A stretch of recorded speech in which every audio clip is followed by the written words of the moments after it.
নমস্কার।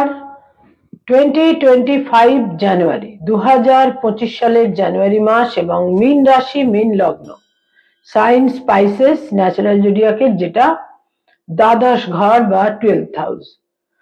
2025 সাল অর্থাৎ নতুন বছর এবং এই নতুন বছরের প্রথম মাস জানুয়ারি মাস মীন রাশি মীন লগ্নের রাশিফল, যাকে জ্যোতিষের পরিভাষায় বলা হয় গোচর ফল। অর্থাৎ গোচরে বা সঞ্চারে জানুয়ারি মাসে গ্রহদের কি অবস্থান তৈরি হচ্ছে, যে সৌরমণ্ডলের যে সোলার সিস্টেমে আমরা রয়েছি সেখানে গ্রহদের কি মুভমেন্ট, সঞ্চার, কারেন্ট প্রগ্রেশনে গ্রহদের কি অবস্থান তৈরি হচ্ছে এবং তার ভিত্তিতে মীন রাশি মীন লগ্নের জাতক জাতিকাদের জন্য কি থাকছে কোয়ালিটি অফ টাইম বা সময়ের গুণগত বৈশিষ্ট্য। সময় কতটা এগেনস্টে থাকছে বা সময় কতটা আপনাদের ফেভারে থাকছে। সময়কে, টাইমকে অ্যাসেস করার শাস্ত্র হচ্ছে জ্যোতিষশাস্ত্র বা অ্যাস্ট্রোলজি। মীন রাশি মীন লগ্নের জাতক জাতিকাদের ঠিক কিরকম কাটবে 2025 এর জানুয়ারি মাস, তো সেখানে প্রথমেই যেটা উল্লেখ করার দিক তা হচ্ছে জানুয়ারি মাসে কি থাকছে গ্রহ অবস্থান। মীন রাশিতে বা মীন লগ্নে পুরো মাসটাই রাহু অবস্থান করে থাকছে এবং সপ্তমে কেতু অবস্থান করে থাকছে। এবং এখানে আরেকটি কথা, তা হচ্ছে যাদের রাশি মীন তাদের জন্য ওই ভিডিও, যাদের লগ্ন মীন তাদের জন্য ওই ভিডিও, এবং যাদের রাশি লগ্ন উভয়ই মীন তাদের জন্য অতি অবশ্যই এই ভিডিও। কিন্তু অনেকেই রাশিকে ফলো করেন, আবার লগ্নকেও অনেকে ফলো করেন, এবং বহু ক্ষেত্রে দেখা যায় যে লগ্নকে ফলো করলে কিন্তু সেখানেও মানুষ প্রচুর মিল বা সাযুজ্য খুঁজে পান রাশিফলের ভিত্তিতে। তো মীন রাশি মীন লগ্ন তাদের যেটা রাশি এবং লগ্ন, সেখানে তো রাহু কেতু থাকছে রাশি লগ্নের ওপর পুরো মাস এবং সপ্তমে কেতু থাকছে পুরো মাস। রাশি লগ্নের অধিপতি বৃহস্পতি থার্ড হাউসে থাকছে বক্র গতিতে পুরো মাসটাই। পঞ্চম ঘরে ফিফথ হাউসে থাকছে নিচ রাশিগত বক্রগতির মঙ্গল, এবং এই মঙ্গল 21 জানুয়ারি বক্র গতিতে চলে আসবে তাদের পঞ্চম থেকে চতুর্থ ঘরে। এবং এখানে মঙ্গলের 12ই জানুয়ারি একটি নক্ষত্রের পরিবর্তন হবে। মঙ্গল পুষ্যা নক্ষত্র থেকে মঙ্গল চলে আসবে পুনর্বসু নক্ষত্রে, এবং 12ই জানুয়ারি নক্ষত্রের পরিবর্তনের পর পুনর্বসু নক্ষত্রকে অবলম্বন করে মিথুন রাশির শেষ অংশে গিয়ে মঙ্গল সঞ্চার করবে 21 জানুয়ারি, এবং অতি অবশ্যই বক্র গতিতে, এবং পুরো জানুয়ারি মাসই মঙ্গল বক্র গতিতেই থাকছে। বুধ আরেকটি গুরুত্বপূর্ণ গ্রহ মীন রাশি মীন লগ্নের চতুর্থ এবং সপ্তমের অধিপতি। বুধ তাদের 9th হাউসে থাকছে। 9th হাউসে থাকছে প্রথম 4টে দিন। 4th জানুয়ারি বুধ চলে আসবে দশম ঘরে 10th হাউসে, এবং তারপর 24th জানুয়ারি বুধ চলে আসবে তাদের 11th হাউসে বা একাদশ ঘরে। রবি হচ্ছে তাদের ষষ্ঠের অধিপতি। রবি থাকছে তাদের যেটা দশম ঘর 10th হাউস, সেখানে 14ই জানুয়ারি পর্যন্ত রবি অবস্থান করে থাকবে, অর্থাৎ প্রথম দুটি সপ্তাহ।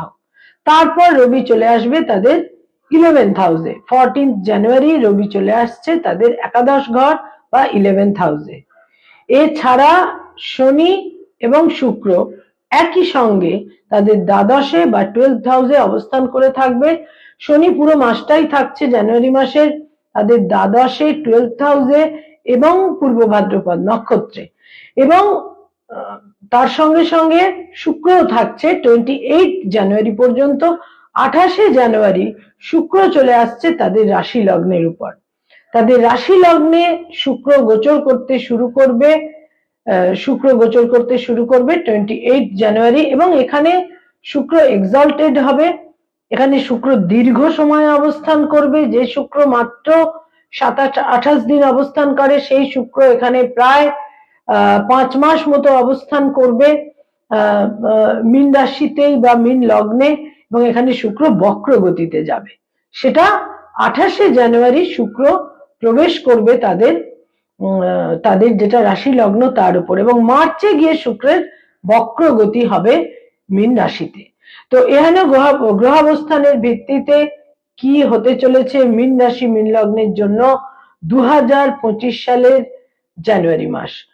স্বাস্থ্য বা হেলথ, স্বাস্থ্যের ক্ষেত্রে কিন্তু কিছু জটিলতা থাকতে পারে। আকস্মিকভাবে ছোটখাটো কিছু ন্যাগিং প্রবলেম যেমন পুরো মাস থাকতে পারে, কিছু ন্যাগিং প্রবলেমও থাকতে পারে, আবার আকস্মিকভাবে হঠাৎ করে কোনো সমস্যাও কিন্তু তৈরি হতে পারে এবং অ্যাবডোমেন জনিত সমস্যা, এবং সেখানে আপার অ্যাবডোমেন মূলত। এছাড়া যেটা থাকছে সেটা হচ্ছে ডাইজেস্টিভ সিস্টেমেরও কিছু সমস্যা তৈরি হতে পারে, লিভারের সমস্যা তৈরি হতে পারে। উপচয় স্থানে রাশি লগ্নের অধিপতি বিশেষ শুভ ফল হেলথের ক্ষেত্রে খুব একটা দিয়ে থাকে না, তবে আত্মবিশ্বাসের ক্ষেত্রে প্রবল থাকবে, মনের জোর যথেষ্ট পরিমাণে থাকবে। তাদের আয়ের ক্ষেত্র বা ইনকামের ক্ষেত্র কিন্তু মোটামুটি শুভই থাকবে, মোটামুটি পজিটিভ থাকবে। সেটা বিশেষ করে আমি বলবো থার্ড উইক থেকে, তৃতীয় সপ্তাহ থেকে মীন রাশি মীন লগ্নের থার্ড উইক এবং ফোর্থ উইক আয়ের ক্ষেত্রে ইনকামের ক্ষেত্রে বেশ শুভ পজিটিভ থাকছে। যারা সরকারি চাকরি করেন সেখানে তো সেই জায়গাটা অতটা থাকছেই না। যারা সরকারি চাকরির বাইরে অন্য কোনো জীবিকায় রয়েছেন বা বেসরকারি ক্ষেত্রে কাজকর্ম করেন তাদের জন্য বলবো থার্ড উইক থেকে সময় তুলনামূলক অনেক বেশি শুভ।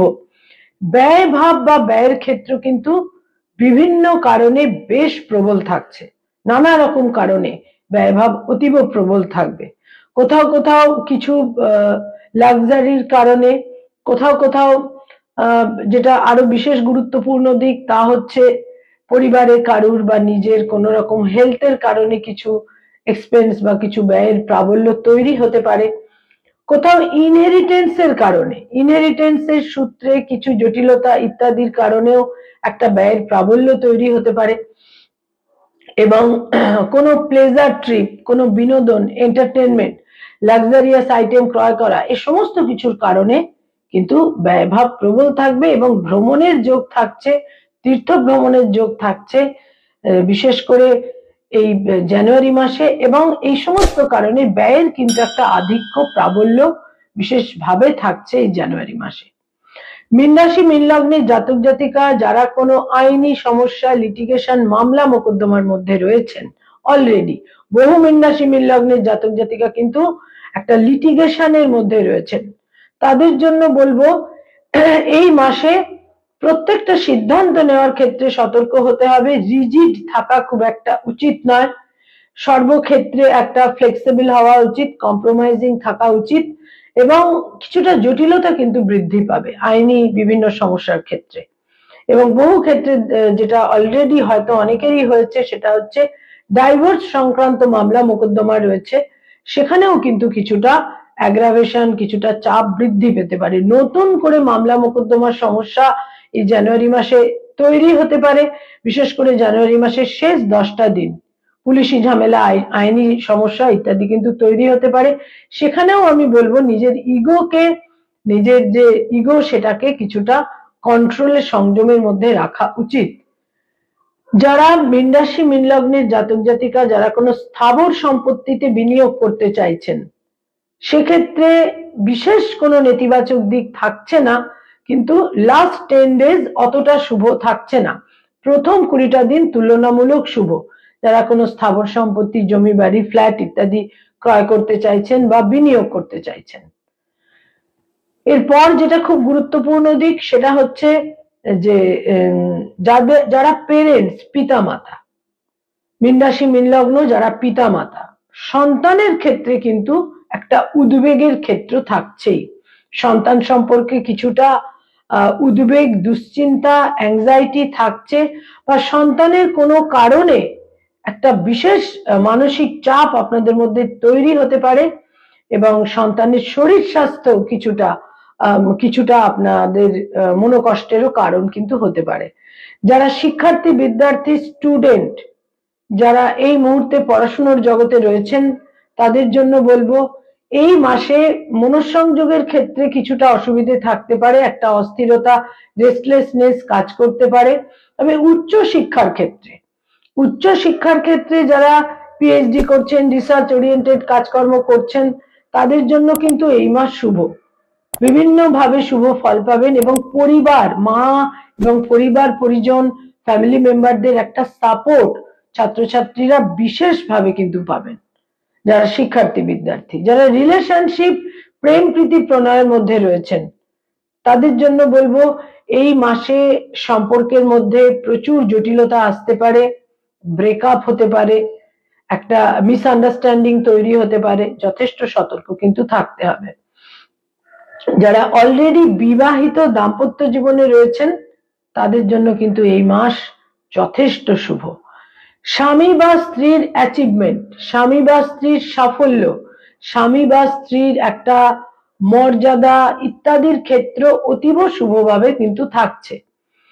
এক্ষেত্রে আরেকটি কথা বলে নেব, তা হচ্ছে যারা কম্পিটিটিভ পরীক্ষার জন্য প্রস্তুতি নিচ্ছেন বা কম্পিটিটিভ পরীক্ষা যারা অ্যাপিয়ার হবেন তাদের জন্য বলবো এই মাসে কিন্তু এই সমস্ত ক্ষেত্রে প্রতিযোগিতামূলক পরীক্ষার ক্ষেত্রে আপনাদের একটা সার্বিক শুভ ফলের দিক থাকছে। লাস্ট 2 উইকস কিন্তু এক্ষেত্রে অনেকটা একটা ফেভার বা শুভ ফল আপনাদের এনে দেবে। যারা ডক্টর, মেডিকেল প্রফেশনে রয়েছেন, হিলিং প্রফেশনে রয়েছেন তাদের অত্যন্ত সতর্কতা এবং সচেতনতার সঙ্গে চলতে হবে। যে কোনো সময় একটা এমন কোনো সিচুয়েশন হতে পারে যেটা আউট অফ কন্ট্রোল এবং যেটার জন্য আপনাদের বেশ একটা উদ্বেগের ক্ষেত্র তৈরি হতে পারে, সতর্ক থাকতে হবে। কিছু অপোজিশন, শত্রুতা ইত্যাদির দ্বারা আপনারা বিব্রত হতে পারেন। যারা অ্যাডভোকেট, লয়ার, যারা আইনি পরামর্শ দিয়ে থাকেন তাদের জন্য এই মাস বেশ শুভ থাকছে, বিভিন্নভাবে শুভ থাকছে। তবে বাক্য প্রয়োগের ক্ষেত্রে কিছুটা নমনীয়তা কিন্তু বিশেষভাবে প্রয়োজন, কিছুটা ডিপ্লোম্যাসি, নমনীয়তা এটা কিন্তু বিশেষভাবে প্রয়োজন। যারা মানি মার্কেটে রয়েছেন, stock market, share market, insurance, banking sector, যারা এজেন্ট হিসেবে ইনভেস্টমেন্টের কাজ করিয়ে থাকেন বা যারা চার্টার্ড অ্যাকাউন্টেন্ট, নিজস্ব চার্টার্ড ফার্ম রয়েছে, বিভিন্নভাবে যারা মানি মার্কেটের সঙ্গে সংযুক্ত এই মাস তাদের জন্য বেশ শুভ, বিভিন্নভাবে শুভ ফল পাবেন। কিছু মানসিক উদ্বেগ থাকলেও মানি মার্কেটের ক্ষেত্রে কিন্তু জাতক জাতিকারা বিভিন্নভাবে শুভ ফল পাবেন, যোগাযোগের মাধ্যমেও শুভ ফল পাবেন। যারা সৃষ্টিশীল কাজের সঙ্গে সংযুক্ত, ক্রিয়েটিভ ফিল্ডের মানুষ, যারা পারফর্মিং আর্টের সঙ্গে সংযুক্ত, যেমন অভিনয়, সেলুলয়েডের জগতে রয়েছেন, বিজ্ঞাপনের জগতে রয়েছেন, অ্যানিমেশনের জগতে রয়েছেন, যারা সঙ্গীত শিল্পী, বাচিক শিল্পী, যারা ইনস্ট্রুমেন্ট বাজিয়ে থাকেন, বিভিন্নভাবে ক্রিয়েটিভিটির সঙ্গে যাদের সংযোগ রয়েছে তাদের জন্য কিন্তু এই মাসে কিছু ট্যুর অ্যান্ড ট্রাভেলের প্রয়োজন হতে পারে, আউট অফ স্টেশন, দেশের বাইরে যাওয়া, বিভিন্নভাবে এই ধরনের ক্ষেত্রে জন্মস্থান থেকে দূরে কোনো কারণে কিন্তু যাওয়ার প্রয়োজন হতে পারে। তবে যোগাযোগ যেটা আসবে সে ব্যাপারে যথেষ্ট চিন্তা ভাবনা করে সিদ্ধান্ত নেওয়া এবং পরবর্তী পদক্ষেপ নেওয়া কিন্তু বিশেষভাবে প্রয়োজন থাকবে। যারা সরকারি চাকরি করেন, গভর্নমেন্টের সঙ্গে কানেক্টেড হয়ে কাজকর্ম করেন তাদের জন্য এই মাস শুভ, বিভিন্নভাবে শুভ ফল পাবেন। আপনাদের নিজস্ব যে ইন্টেলিজেন্স, সিদ্ধান্ত নেওয়ার ক্ষমতা, এ সমস্ত কারণে এই মাসে আপনারা শুভ ফল পেতে চলেছেন। যারা বেসরকারি ক্ষেত্রে কাজ করেন, বেসরকারি ক্ষেত্রে কর্মরত, তাদের জন্য বলবো অন্য কোনো জায়গায় স্থানান্তরিত হবার প্রয়োজন হতে পারে এবং বেসরকারি ক্ষেত্রে প্রচুর একটা চাপ, একটা টেনশন, একটা বিশেষ মানসিক চাপের কিন্তু একটা ক্ষেত্র কোনোভাবে তৈরি হবারও সম্ভাবনা এই মাসে যথেষ্ট পরিমাণে রয়েছে। যারা কোনো নতুন জব সার্চ করছেন বেসরকারি ক্ষেত্রে, সেখানে কিন্তু এই মাসে কোনো দূর স্থানে, জন্মস্থান থেকে দূরে কর্মলাভের একটা বিশেষ সম্ভাবনাও কিন্তু থাকছে। যারা পড়ানোর কাজ করেন, স্কুল, কলেজ, ইউনিভার্সিটিতে পড়িয়ে থাকেন, ফ্যাকাল্টি হিসেবে বিভিন্ন ইনস্টিটিউটে পড়ানোর কাজ করেন, সেখানে কিন্তু আপনাদের ইন্টেলিজেন্স এবং আপনাদের কিছুটা ইন্টেলিজেন্স এবং কিছুটা আপনাদের যে পাওয়ার অফ স্পিচ, আপনাদের বাক্য প্রয়োগের যে ক্ষমতা ইত্যাদির কারণে কর্মক্ষেত্রে একটা বিশেষ শুভ ফল এবং কলিগদের সঙ্গে সম্পর্কেও কিন্তু একটা উন্নতির ক্ষেত্র বিশেষভাবে থাকছে। মীন রাশি, মীন লগ্নের জাতক জাতিকা যারা রাজনৈতিক ব্যক্তিত্ব, পলিটিক্যাল ফিগার, তাদের জন্য বলবো এই মাসে কিছু কনফ্রন্টেশন, সংঘাত, গোলযোগ, টানাপোড়েন আপনাদের মধ্যে কাজ করবে। তবে বহু ক্ষেত্রেই দেখা যাবে যে শেষ পর্যন্ত কিন্তু আপনারাই আপনাদের ইচ্ছা পূরণের ক্ষেত্রে সফল হবেন। যারা ব্যবসা বাণিজ্য করেন, বিজনেস ওরিয়েন্টেড পিপল, এই মাস আপনাদের জন্য অতীব শুভ। শুধুমাত্র হঠকারিতার বশে কোনো সিদ্ধান্ত নেবেন না। ইম্পালসিভ হয়ে গিয়ে কোনো সিদ্ধান্ত নেওয়া একেবারেই উচিত হবে না। মায়ের সঙ্গে মতভেদের ক্ষেত্র থাকছে এই মাসে, এবং পারিবারিক ক্ষেত্রে গার্হস্থ্য জীবনে কিছুটা অস্থিরতা এই মাসে থাকছে। তবে পিতার ক্ষেত্রে যথেষ্ট শুভ সময়। পিতার সঙ্গে একটা প্রপার আন্ডারস্ট্যান্ডিং এবং পিতার সাপোর্ট এই মাসে পাওয়ার যথেষ্ট সম্ভাবনা থাকছে। বয়সের ছোট ভাই বোনেদের সঙ্গে সম্পর্কের নৈকট্য, মাধুর্য এই মাসে বজায় থাকবে, কিন্তু বয়সে বড় ভাই বোনেদের সাপোর্ট, সহযোগিতা এই মাসে আপনারা বিশেষভাবে পাবেন, এবং বয়সে বড় ভাই বোনেদের প্রভাব প্রতিপত্তিও এই মাসে কিন্তু বৃদ্ধি পাবে। মীন রাশি এবং মীন লগ্নের জাতক জাতিকা যারা tour and travel, hotel and হসপিটালিটির ইন্ডাস্ট্রিতে রয়েছেন, তাদের জন্য বলবো এই মাসে কোনোভাবেই কোথাও কোনো ক্রেডিট বা এই ধরনের দেওয়া উচিত হবে না আর্থিক ক্ষেত্রে, তাহলে কিন্তু অর্থ নষ্ট হতে পারে, অর্থ দণ্ডেরও কিন্তু সম্ভাবনা থাকছে। অর্থাগমের ক্ষেত্র কিন্তু এই মাসে মোটামুটি সার্বিকভাবে শুভই বলা যায়। মীন রাশি, মীন লগ্নের জাতক জাতিকাদের মধ্যে বিশেষ করে যারা, এখানে একটা কথা উল্লেখ করব, যারা লেখালেখির কাজ করেন, ইনোভেটিভ লেখালেখির কাজ করেন, এই মাসে কিন্তু পুরো মাসটাই কোনো না কোনো ভাবে একটা স্বীকৃতি লাভের বিশেষ সম্ভাবনা থাকছে। বিশেষ করে লাস্ট 2 উইকস কিন্তু লক্ষণীয় ভাবে একটা শুভ সময় হতে চলেছে আপনাদের জন্য। যারা কোনো প্লেজার ট্রিপে যেতে চাইছেন, কোনো ধর্মীয় ভ্রমণে যেতে চাইছেন, কোনো তীর্থ ভ্রমণে যেতে চাইছেন, কোনো ধর্মীয় স্থানে ভ্রমণে যেতে চাইছেন ইত্যাদি, কিন্তু এই মাসে অতীব শুভ, সেই সম্ভাবনা যথেষ্ট পরিমাণে থাকছে। এবং কিছু বিশেষ ব্যক্তিত্ব বা প্রভাবশালী ব্যক্তিত্বের একটা সাপোর্ট, সহযোগিতা বিভিন্ন প্রয়োজনে আপনারা কিন্তু এই মাসে পেতে চলেছেন। সর্বক্ষেত্রে যেটা সবচেয়ে বেশি গুরুত্বপূর্ণ তা হচ্ছে কোনো হঠকারিতা বা ইম্পালসিভ হয়ে কোনো সিদ্ধান্ত নেওয়া থেকে এই মাসে অতীব সতর্ক কিন্তু থাকতে হবে। কয়েকটি রং বা কালার দৈনন্দিন প্রাত্যহিক জীবনে আপনারা ব্যবহার করতে পারেন, এই মাসে বিশেষ শুভ ফল পাবেন। তার মধ্যে বিশেষ করে বলবো হলুদ রং, হলুদ রঙের যে কোনো শেড বিশেষ শুভ ফল দেবে, এবং লাল রঙও এই মাসে আপনাদের নানা রকম ভাবে শুভ ফল দেবে। হলুদ রং আর লাল রং এই দুটি রংকে আপনারা ব্যবহার করুন, এবং যেটাকে আমরা বাদামি বা ব্রাউন রং বলি, এই রংটিও কিন্তু এই মাসে নানাভাবে আপনাদের একটা ইতিবাচক ক্ষেত্র তৈরি করে দেবে। এই কালারগুলোকে আপনারা ডে টু ডে লাইফে বিভিন্ন ব্যবহার্য জিনিসের ক্ষেত্রে ব্যবহার করতে পারেন। কয়েকটি ডেট বা তারিখ এই জানুয়ারি মাসে আপনাদের জন্য বিশেষভাবে গুরুত্বপূর্ণ এবং উল্লেখযোগ্য হচ্ছে। তার মধ্যে সর্বাধিক যেটা উল্লেখযোগ্য যে ডেটগুলো, তার মধ্যে হচ্ছে 2 তারিখ, 6 তারিখ, 7 তারিখ, 11 তারিখ, 14 তারিখ, 17 তারিখ, 21 তারিখ, 23 তারিখ, 26 তারিখ এবং 30 তারিখ। এই ডেটগুলো আপনাদের জন্য লক্ষণীয়, এই ডেটগুলো আপনাদের জন্য সিগনিফিকেন্ট এবং ইভেন্টফুল। মীন রাশি, মীন লগ্নের জাতক জাতিকাদের জন্য প্রচুর পরিবর্তনের সময় 2025, এবং তার মধ্যে জানুয়ারি মাস থেকেই তার ইনিশিয়েশন কিন্তু আমরা দেখতে পাবো। একটা ইনিশিয়েশন কিন্তু আমরা অতি অবশ্যই অনুভব করতে পারবো, এবং ফেব্রুয়ারি মাস থেকে সেই যে পরিবর্তন, তার প্রাবল্য ক্রমশ আমরা ফেব্রুয়ারি মাস থেকে কিন্তু দেখতে পাবো। এই মাসে পঞ্চমে এবং চতুর্থে বক্রগতির মঙ্গল আপনাদের নানাভাবে হঠকারী সিদ্ধান্ত নেওয়ার ক্ষেত্রে সতর্ক থাকতে হবে, এবং সন্তান সম্পর্কে একটা কিছু উদ্বেগ ইত্যাদির ক্ষেত্রেও কিন্তু এই মাসে থাকছে। নমস্কার।